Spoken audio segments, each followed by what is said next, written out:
Hi, I'm Eleanor Meyerhofer, a native Californian designer and digital strategist. In October of 1999, a few years after graduating from design school, I flew from San Francisco to Munich with a fistful of Deutschmarks, a dial-up connection, and an extremely vague plan. 20 plus years later, after a 10-year stint at a global agency, freelancing, and launching 2 online businesses, I'm still here. Now I'm talking to other expat business owners to share knowledge, stories, and inspiration for other non-Germans running businesses in Germany.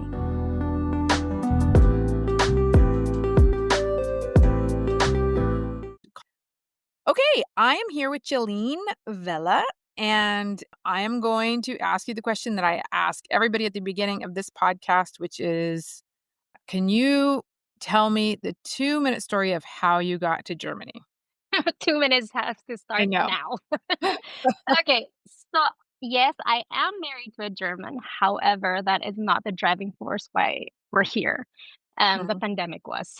so, so Germany was at the bottom of our list. We were living in Mexico at around, from 2017 to 2020 when we moved here. I think timing just played its part. He got a job offer, and at the same time, that was when the pandemic was starting. And during pandemic, you start realizing things that, hey, maybe this is the time that we spend more time with our family. His parents are here. He's the only child. And at the same time, I got pregnant. So we were also looking for a place where we felt safe. When we made the decision, it was about March. And we were slightly feeling the effect in Mexico. And so, being pregnant, we decided, hey, maybe we should look for a place that we felt a little bit more secured. Mhm. And that's why we decided, okay, he quit his job. He was working in Mexico. I also had my freelancing company in Mexico. I was a little bit more flexible at that time, but from one day to the other, before the world shut down and before nobody Mhm. else could come in Germany anymore, we decided to book the flight and move here around June. June was the next flight. There was no flights from March to Oh, June, and so man. we took the first flight out, and we have been in Munich. We were supposed to just stay here for 2 years. My daughter is now 4. We're still here. And we have no plans of leaving actually, which is surprising. We wanted to go back to Asia, and we had so many chances to do so, but it is now a conscious effort and choice of ours to stay here in Munich. Okay, so I heard go back to Asia, you were living in Mexico.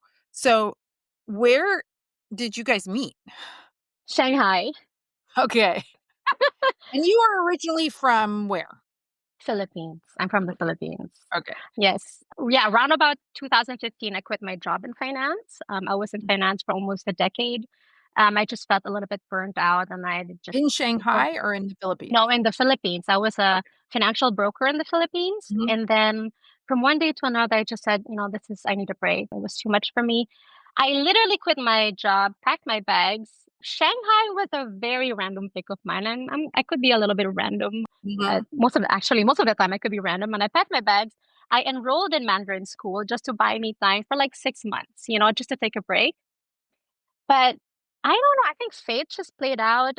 In 6 months, I got a job offer in a marketing firm. They do customer experience in retail for luxury retail. And at the same time, my now husband also invited me for a first date. So I thought, hey, maybe, the universe is trying to tell me something. I knew him from a friend. He was a neighbor of my friend. So yeah, so since 2015, we've been together, and now we're in Munich. Okay. And just okay, a little side note or question. What was immigrating from the Philippines to Shanghai like? Is that easy, difficult? What? Difficult.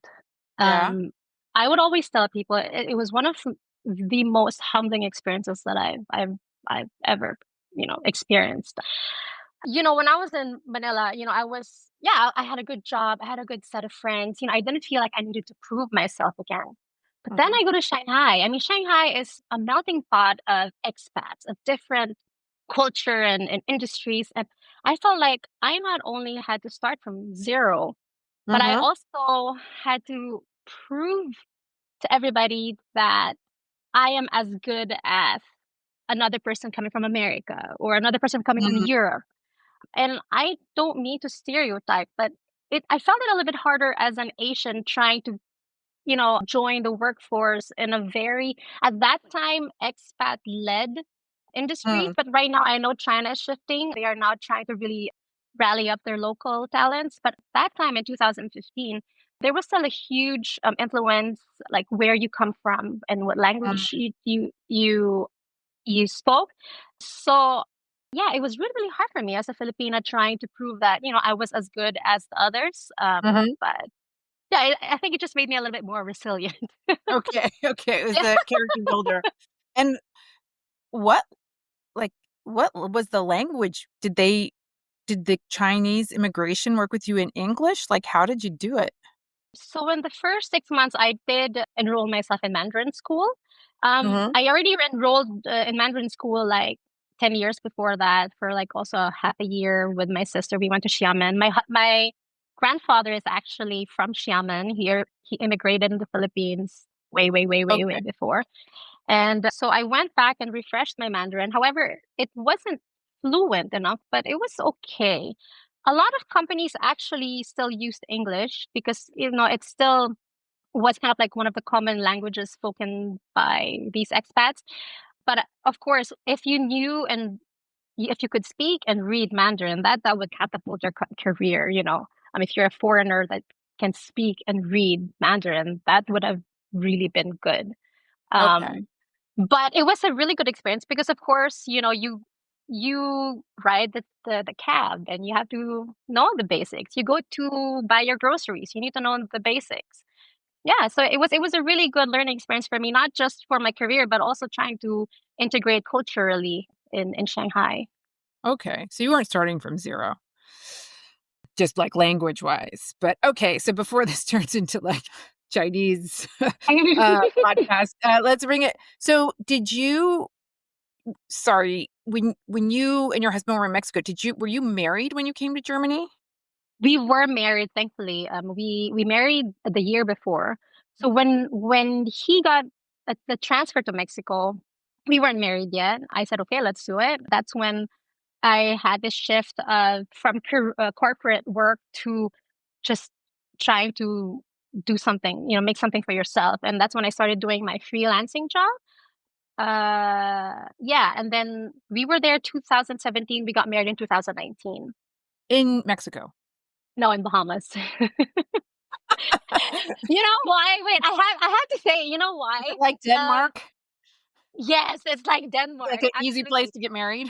exactly. So when we got engaged, we asked advice from a couple also living in Puebla, where we lived in Mexico. She's also Filipina, married to a German, and they were saying, it's not as easy as you think. If we wanted to get married actually in Germany, but the requirements and the paperwork was just like 8 pages long.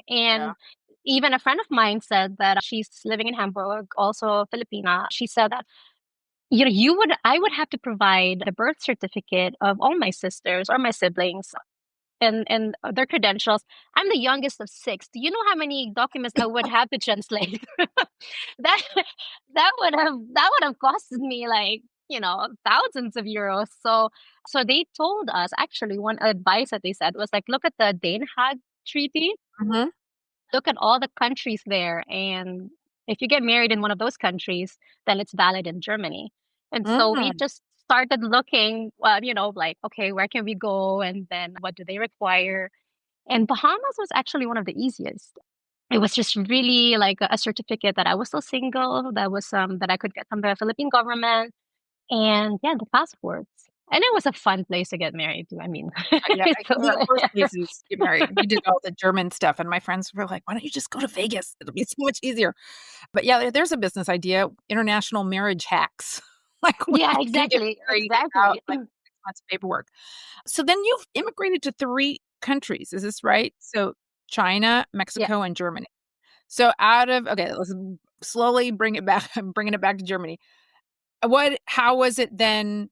Okay, you were married, that's why I asked. So what was the experience of coming to Germany like compared to Mexico or China? We didn't really talk about Mexico, but But I mean, I think it would have been, excuse me, I it would be kind of like an unfair. answer if I answered it as is, because when I came to Germany, it was a pandemic. So it was already, Oh, right. I would have already expected it was going to be harder in the beginning, but it made it extra hard because I also didn't know anybody in Munich at that time. His parents lived like 3.5 hours from Munich, God. and the whole thing was just locked down, you know. Yeah.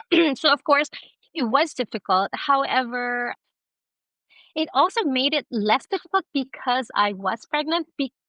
I don't know if it makes sense because, you know, you being pregnant, for in my case, you know, I was in an active search for a community, you know, and I started looking in social media, and there were groups that were Mhm. established for 2021 Munich mamas, you know, Yeah. and that became my source of comfort, I guess, Uh-huh. at that Uh-huh. time. But compared to, let's say, moving to Mexico, of course, it's different because I think culturally people were a little bit more welcoming, Uh-huh.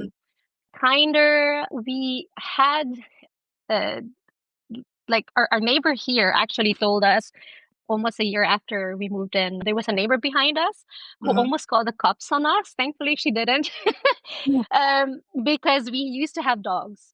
Uh-huh. And when we just moved in our place, we have a garden, and we were always just used to leaving the dogs in the garden. And of Uh-huh. course, one of our dogs, she's a little bit anxious, and she just started barking for like 2 hours, and we didn't know. And the neighbor beside us actually had a decency to let us know, and that was great.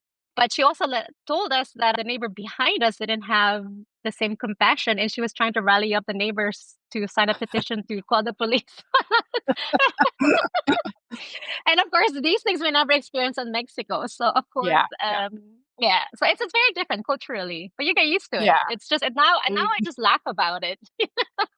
Yeah, we're very happy where we live, but one of the reasons I would not move, among many, but it's just like we get along with our neighbors, and that's such a Oh, that's wild card. more. If you get bad neighbors in Germany, it could really be bad. Okay, but before we go down that rabbit hole, let's talk about your business, Polkaducks. Tell me what it is and how you started it and what it's about. Okay, so Polkaducks, I'll tell you how first it started. It started with one book. I self-published a board book called Most of All You Are Loved.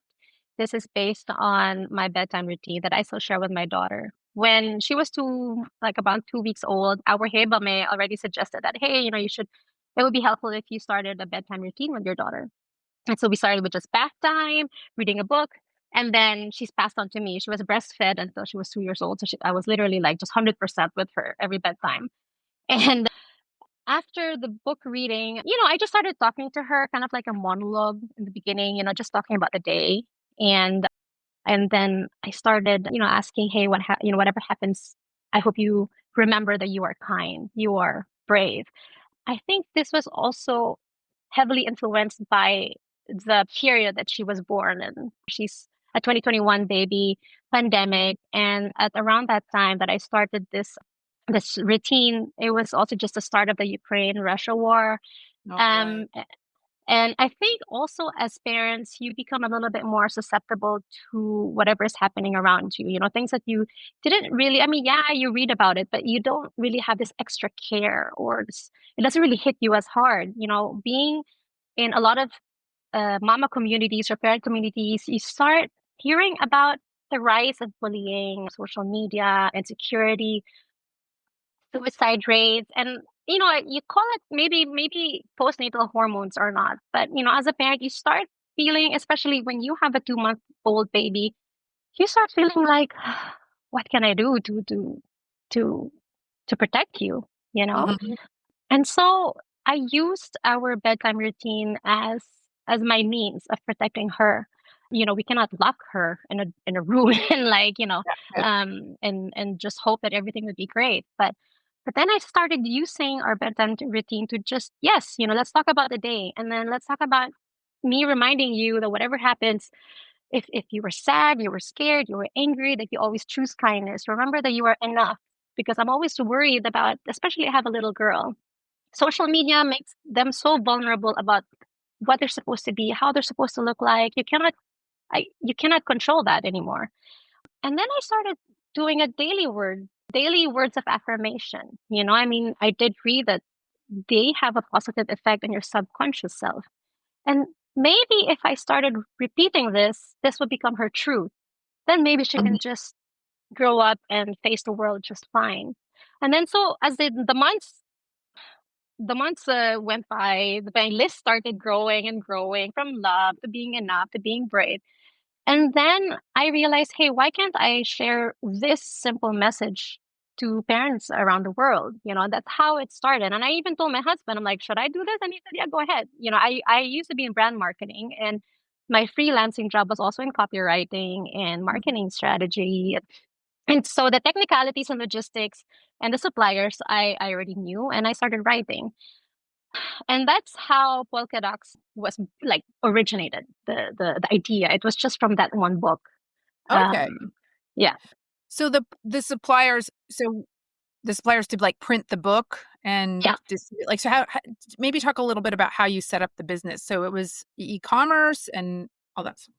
Okay, so I will be honest with you. I had no knowledge about e-commerce when I started. I just knew the creative side of it. I'm the Yeah. writer. The illustrator is actually my niece. Mhm. But she's now like 22. But then at that time, she's still in university. She still is in university. But, it was supposed to be just a fun project between me and her, a bonding experience. But because I was living and working in China and my brand marketing experience originated in China, I was well versed with contacting suppliers. So when I meant about like what I meant about the logistics and all about getting the book printed, Mhm. I knew how to get the suppliers in China. Hmm. So my products are from China, but the logistics was really just kind of like learn as I went. Yeah. um, I had to set up the business here in Germany, and then I started realizing, okay, how can I make it economical in terms of logistics? And so we started looking into contacting different providers, DHL, Hermes, and all that, and striking up a deal with them and making this a little bit more economical at that time, at my scale, at my small scale at that Yeah. time. Sorry, and maybe you're getting to this, but so were you essentially drop shipping or were they No. were they printing a batch of books and sending them to you in Germany? And Yes, then you were doing the everything. packaging Yes. and sending and the fulfillment. Yes. So I Ah, ordered okay. my first order was 1,000 copies. Okay. Yeah. Wow. And yeah, I mean, of course, if you want to look a little bit more long term, of course, the margin is you can do a lot of margin with bulk printing as opposed to uh like a few quantities. The thing is, I was supposed to go on the print on demand Right. route because Yeah. it's always the safest, especially Yeah. for self publishers. You don't really have a money out. Mhm. You only get a percentage if, let's say, if through Amazon and stuff. But thankfully, I didn't go down that road, the route. But because I really wanted mine to be a board book. And you Amazon does can't not have do that. print on demand with board books? In Amazon, no, no. I Okay. think I Ah, think if you okay. wanted like a hardcover, at least, I think you need to have a specific number of pages. Okay. But in Amazon, it's always the soft cover books, and they have predefined dimensions. Okay. I think I know those books. I have a lot of those books. Yeah. And so Okay. I mean, me being the creative, I said, no, I want mine to be a board book. Mhm. And so that's how my self-publishing journey started, and my business started with one book. Oh, my first book was sold in Valentine's Day, February 2023. So it's been Okay. great. Okay, I have a lot of, like, business questions, tactical questions. So, okay. So you ordered 1,000 books, which to me seems like a lot, but I'm sure in printing that's like a maybe not a huge batch. Yeah, I mean, it's intimidating for a self-publisher, especially for a first-time Yeah. publisher. So last year, we also pivoted our services to providing printing services to self-publishers. I don't just print my own Ah, books, but now last year in May, we started doing the publishing. I'm not a publisher. I'm just a printer. So I always tell my customers that I am not a publisher. I'm not going to buy your rights. Your rights remain with you. I'm just going to help you, one, custom book printing services, and two, if you would want to bring one of your characters to life, I can also help you with stuffed toy creation because I also created my own stuffed toy. But Ah, a lot of the anxiety of my customers is like, what first, where am I going to put 1,000 books? That's about like yeah, 12 boxes, yeah, and two, of course, that's a big commitment. You're looking at yeah, about 1,000 to 2,000 euros of investment, yeah. and it's quite a lot. And that doesn't Mm. include okay, so you order these books, then you've got to get them shipped to Germany. So there's like shipping costs. And then Absolutely. like what is there like import tax duty? Like how does that all work? So my partners that what do you call this? My partners that helped me print the books. So they're the ones who printed my books, and now I've been working with them for my other clients. We actually provide a door-to-door shipment, so you don't have to deal with any taxes. It's already pre-calculated in whatever quotation we give you. So that's the best thing about it, because you don't have to get bugged by the customs and say, hey, you need to pay XYZ before you reach or before you have your books. The best thing is, yeah, we tell you it's on the way, and you wait for about a month and a half, and they're right there on your doorstep. Okay. But when you did it for yourself, you had to deal with all that. But you were familiar with it or well you couldn't have been familiar with the German side, like what was Oh, involved. Like so were there any surprises there? I mean, the main surprise is the amount of regulations Germany. Yeah. I mean, I'm not used to. Yeah, I mean, first of all, this is my first business, so the business technicality and the how to run a business is already new to me. But then doing it in Germany was a lot of learning. Data privacy. I'm collecting, yeah, Mhm. um, private information of customers, and these things you shouldn't take lightly. You also impress them. Being the who do they go to if Mhm. something goes wrong, right? I try to do it myself, to tell you honestly. However, we we decided to also just now outsource it. So I do have an insurance.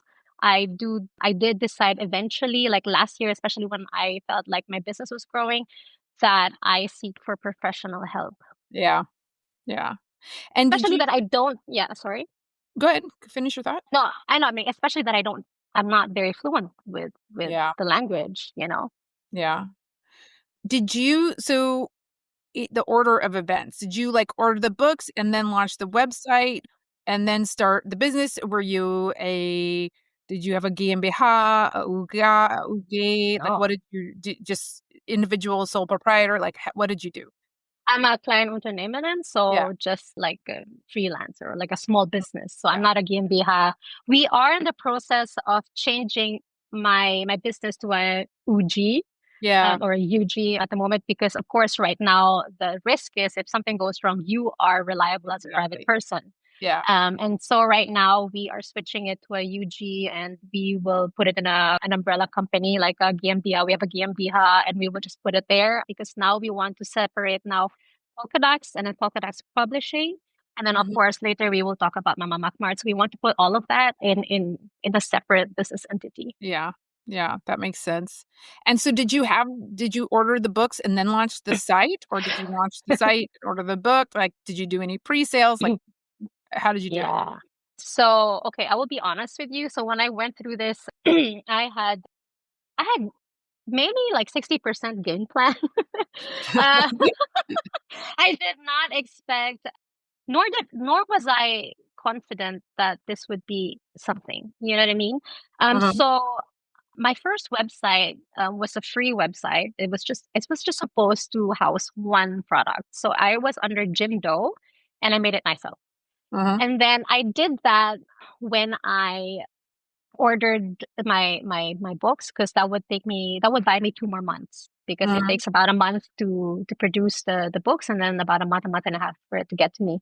So I used that time to register the business and to make my website, and then I did social media. So I went into Instagram, and then I made my account, and then I tried my best to build traction and do kind of like a hype up with my network in the beginning, Uh-huh. until like trying to do kind of like a pre-sale um, promotion before February 14 hit. So that was, at least in the marketing side, which I would say would be more of my area. Uh-huh. I did that until it reached, yeah. Actually, the books reached just about a week before February 14th. So there was also a lot of tension in the back and trying to see, oh no, can I really launch in 14th? But yeah, so everything worked out. And so Instagram, okay, so who were you targeting? Like, who was your ideal client? And obviously it's in English, so you were like a global audience, or what was your strategy? And was it primarily an Instagram strategy? Yeah, so my first one was Instagram strategy, and I just felt that because my book was first published in English, I my my strategy was to do a global reach strategy of parents, caregivers that still believed in the importance of books, especially now in the era of technology and Mhm. iPads and all that. So I did gear my ads to moms predominantly and caregivers.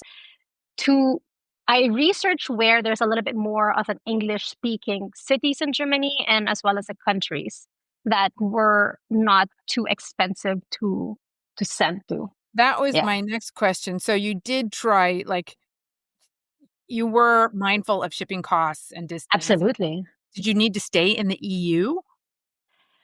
Um, I would tell you honestly, actually, most of my customers are from the US. However, there was really a big shift in the beginning because yes, most of my customers were in the US, but I had to price it in a way that the price would cover a little bit of the shipping fee, but then I cannot charge free shipping because Mhm, then I would just lose a lot of money. But but then, a lot of people really frown on whenever they see, I need to pay for shipping still. mhm, mhm. So after a couple of months, I had to shift it to EU because EU Mhm. didn't really cost so much. Actually, it's just about Okay. €2, €3. So now I'm trying to target before I launched my German book. I shifted it to more of like English speaking filters or yeah, filters in the Instagram when you do Mhm. your ad. Yeah. Yeah, let's talk about ads. I'm always, like, scared of meta ads. Years and years and years ago, I, like, experimented and lost a lot of not a lot of money, but more than I wanted to on Facebook ads, and I've tried to hire people, and just going through the Meta Business Manager has just been a headache, but, like, what was your experience? Okay, so in the beginning, I did not want to really uh, invest in a lot of meta ads. Mhm, But then I realized I was targeting the wrong audience. There were a lot of clicks. You could see what's happening in the back end, but it's not revenue generating. And then I turned to hiring an external source last year, but it also didn't turn out great. So now I'm really learning and studying more of the market behavior. Where are they at? Are they in Facebook? Are they in Instagram?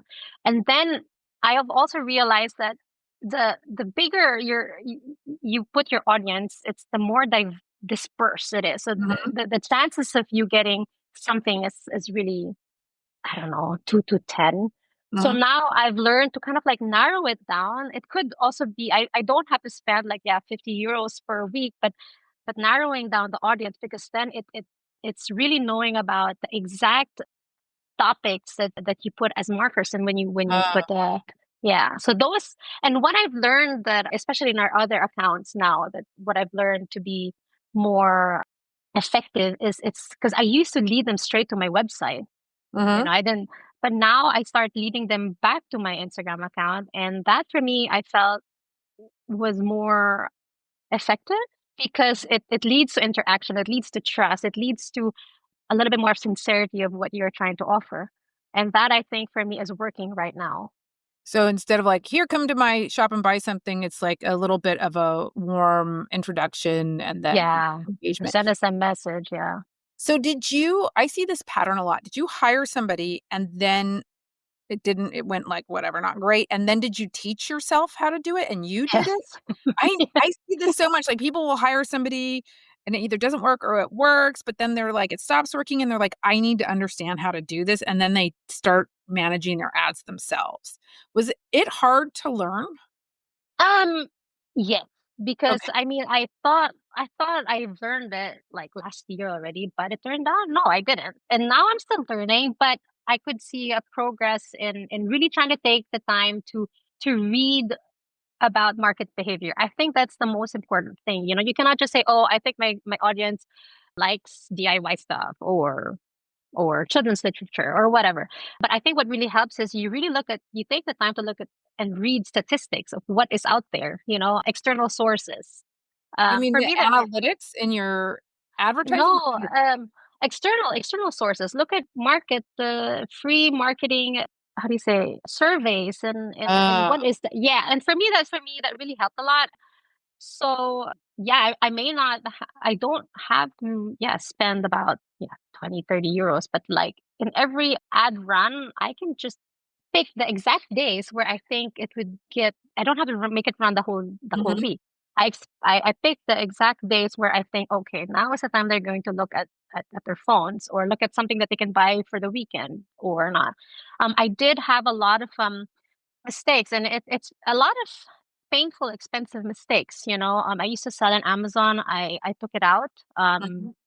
I just feel there's also a big saturation of books there, and I cannot compete. And I used to try to compete, and then you just start kind of like emptying your inbox, kind of thing. You Yeah, know, yeah, like yeah. trying to see what works, what doesn't work, and I think the one thing that I've learned is to react faster, you know, Mhm. and not wait it out and say, oh, maybe next month it might be better. But if you already realize that in you give yourself like 2 months, oh, this channel doesn't work, I think you should just let go of it and then focus Okay. on the things that actually really give you some turnover or income. Okay. So essentially, and I wanna turn to Mama Mockmark in a minute, but your Polkaducks is both an e-commerce business, but also you work as a liaison to help German producers or people that wanna make books or toys. You connect them with vendors in China. 'Cause No, actually, so okay, so to give you an idea, so I did start Polkadocs with just my products, you know, so it is still on the pillars of trying to give values to our children. And so all of our products are centered on that 24 days of acts of kindness in 5 languages. uh-huh, And I have two other books. And then last year around March, I started and also just celebrating our anniversary, I started, you know, giving back in a way that I started an initiative called Pol Collaboration in March, wherein I opened Polkadocs' social channels, like our social media, and also our shop to helping mama-owned businesses get either featured for free or help them sell their products, and just to really hope to inspire or encourage someone else out there who is probably hopefully or maybe in also in the same rut, like should I start my own business, should I quit my 9 to 5? And so that's where it started. But because of Paul collaboration, I started meeting more and more and more women who were also in the same boat as I was in November 2022, like being a self publisher or wanting to be a self publisher. And so I started offering, hey, I can also help you print your books. So I have book printing services, but I don't have the printing machine. uh-huh. I have my partners in China. So now I also service self publishers, not just in Germany, but was in America or in Asia. Let's say, hey, I want to print my book in this format, you know, sky's the limit, you know, embossed, glittered, hardcover, whatever. I can help you do that. And then I help them print their books. So it's kind of like a printing service. And also because I have experience in creating my own merchandise, I have a microwavable stuffed toy that comes with my book. I've also in hand helped them create their characters and bring them to life. So that's where I am right now. So we're not just e-commerce, but we're also now also in service, printing Okay, and yeah, okay. Oh, that's cool. It's not really import-export, but, like, consulting and yeah, alright, yeah. There's a little bit of consulting, yeah. yeah, but also leveraging just what you learned working in China with Leveraging, I think that's a good word. Leveraging my experience and my resources, yeah, because yeah, not a lot of people would be willing to go through all the suppliers and reach out to them, and they don't know if they can trust the and trust. supplier. That was Yeah. exactly the word I was gonna use, like, Yeah. you're that's, like That's what people are really like, the work and the trust, like The trust, basically yeah. the relationships you built there. That's really interesting. Okay, but before I don't want to run out of time, why don't you tell me a little bit about your upcoming event called Mama Mocked Marked? Yeah, Mama Mock Mart, it's just fun to say. But so, as mentioned earlier, because of my Pol collaboration initiative, I really had this dream and this kind of end goal of creating an event around it, putting up a whole market that would feature, in the beginning, mama owned businesses, mama owned businesses. And so last year, second half of last year, I said, you know what, let's do it.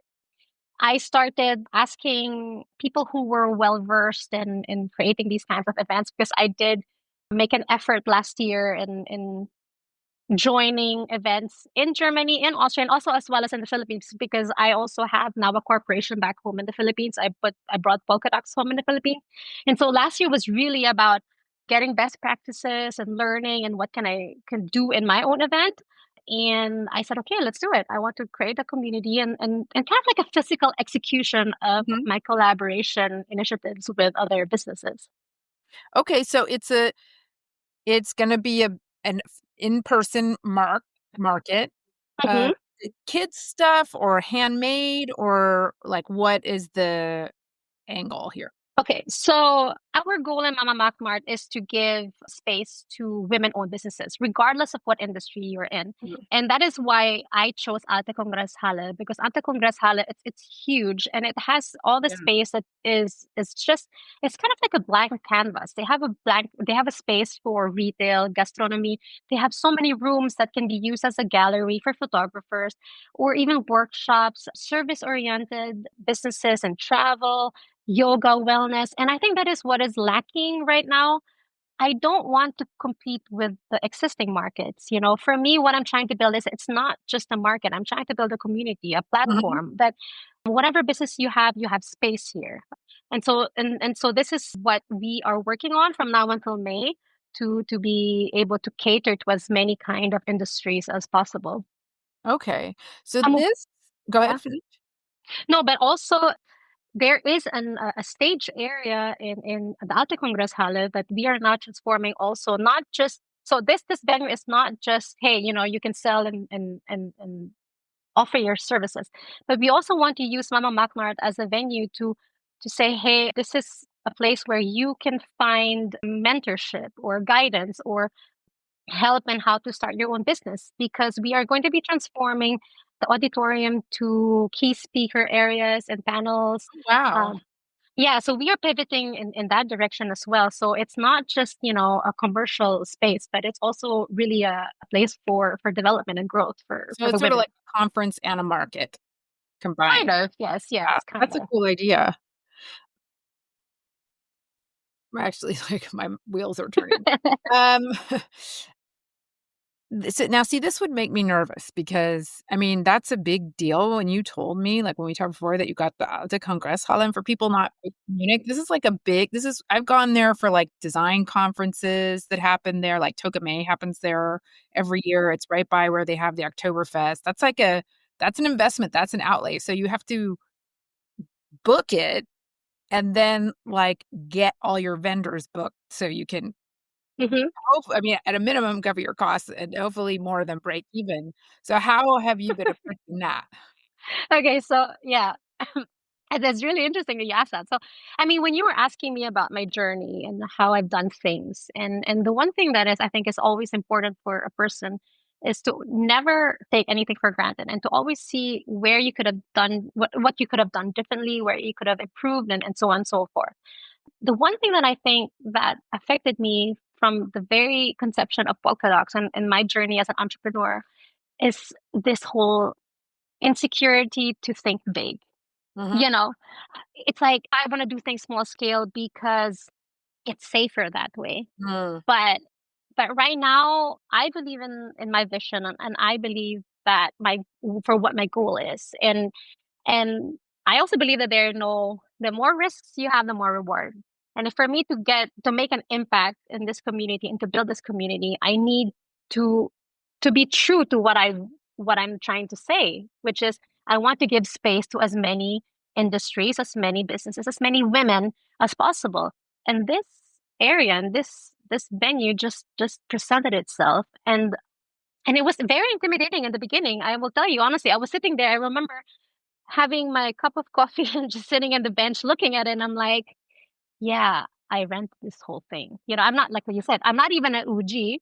Yeah. It's me. It's quite gutsy, maybe borderline managed. I don't know, but yeah.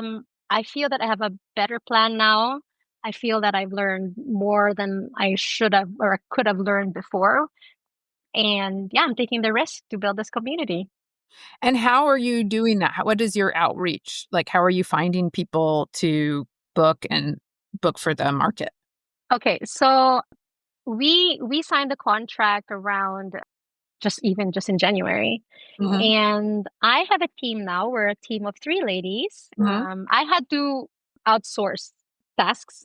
So one girl is helping me with content creation because I have more than enough Mhm. Instagram accounts that I Yeah, I yeah, need to yeah. handle. So I need a different feel. I need a different vibe and language, and so she's helping me with that. And I have another lady. She's a really good friend of mine. She's a marketing specialist and also is a retail store owner. She also pivoted her career, but she's at least more in like in the more, how do you say, because she's German, and so she knows a little bit more like the local lingo and the networking and all that.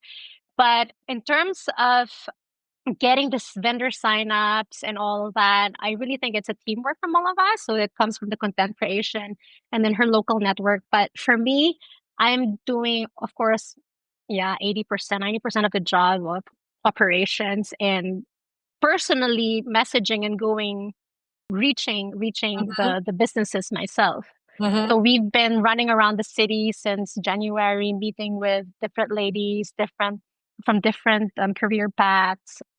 And yeah, it's a lot of work, but it's really rewarding because you start seeing businesses and meeting women that you're always asking, where Yeah. were you all this time? Yeah, yeah, Yeah. yeah, totally. So why don't you tell us also when the market is gonna be and if people want to reach out and participate where they can do that? I'll put that in the show notes, but just Great. Yes, so Mama Mat Mart, it's open for all women. It's made by women for all women. We've always had this question, I'm not a mom, can I join? Of course you can join. It's in May 18 from 11:30 to 7 p.m. at the Alta Kongresshalle in München. And if you would like to be a participant or if you think that you would have something important to share as a key speaker, we would love to hear from you. You can either reach us through our email at community@mamamatmark.de or visit our website at mamamatmark.de or our Instagram, mamamatmark. And we would be more than happy to receive your message and reply to you guys.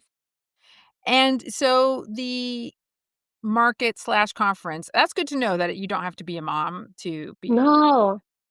But also, are you gonna have tickets, like, if somebody wants to just go and hear the talks and look at all the vendors, is that free or is there a entrance fee? Yes, so we have not announced it yet, but we will be announcing it before March ends. There is a minimal entrance fee. It's a minimal entrance fee of €4. However, €4 for 14 and above. Right. However, this €4 is we have this thing called one euro for 1 euro for Frauen. So Mhm. 50% of our ticket sales we will be donating for to a cause. Okay. And Oh, this we will be announcing to whom or which organization we have partnered with soon. But yes, we are committing to donating 50% of our ticket sales. okay. So there is so much, like, I'm just, like, getting overwhelmed thinking about it. So not only do you have to, like, do all the logistics of the conference and get all the vendors and book all the speakers, how are you getting the word out just for people to come to the market? Yes, thank you for asking that. So, yeah, this March, we are going to be actively now shifting our marketing strategy because, of course, when we started only in February, actually, we just started launching our market in 1st of February. We focused on, of course, the signups and the vendors. And now, in just less than a month, actually, we are about 70-80% full, and we're really happy. Oh, fantastic. I know it's there were a lot of sleepless nights of me having like hyperventilate. I have no idea, but yeah, it's really great. So now we're really down to the program of the key speakers and the panel. Hopefully we will get a panel. But for the marketing for the visitors now, we are going to shift that our strategy now end of March. We are going to be actively posting flyers, posters, and as well as looking into newspaper ads, of course, aside from the social media push. And also tapping into the network of our participants of information dissemination in their own networks as well. Mm-hmm. Okay, cool. Well, as we wrap up, I'm going to ask you the question that I like to end with. So, I mean, you can pick any one of these businesses or activities you've got going on, but are there any lessons learned, or what advice would you give to other entrepreneurs in Germany that are not German? I mean, honestly, I could go down to technical lessons, but the one thing that I've learned to be very important in whatever business or venture that you decide, I always believe that you have to surround yourself with three kinds of people all the time. And one is your natural cheerleaders who generally knows you, and who generally knows your strengths, your weaknesses, who would give you not just criticism, but constructive criticism. I think you need that as a foundation. And then the second, you need to stop all with this social media nonsense and all these scrolling, but really focus on valuable content and surrounding yourself with real experts and mentors that you can learn from. And use your extra time to connect yourself with them, because you think you know, but you don't really know, especially in starting a business in another country that you don't even speak the language of. So that's two. And third, you need your community. You need to surround yourself with people who are either on the same level as you, a little bit more experienced, or a little bit who's just starting, but you need this flock that think the same way as you and have the same goal, because then you guys will be pushing yourself up, whether you're in a different industry or whatever. There's always something that they can contribute to your success at the same time that you can contribute to theirs. So that's the one thing. I can go to technicalities, but I think for me, this is my framework now, and this is what I would like to advise anybody who would want to start something. Because if you missed one, you don't have your natural cheerleaders, you're not happy. You don't have your mentors, you don't really learn anything valuable. You don't know the best practices of a certain industry. You don't have your community, you're alone. And that's not always a good thing. So yeah, that's my thing.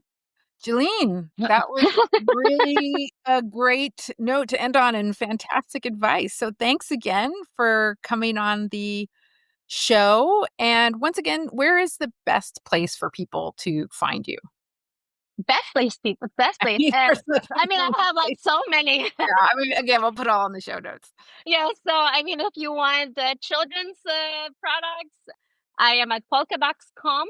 That's my Instagram, or polkaducks.com for our website. And if you really want to join the Mama Macmart community, please reach out to Gelyn at mamamacmart.de. I think Eleanor would tell you how to spell my name. Yeah. It's a little bit difficult. Or just community at mamamacmart.de. That would be amazing. Okay, thanks so much for coming on. Thank you, Eleanor, for having me.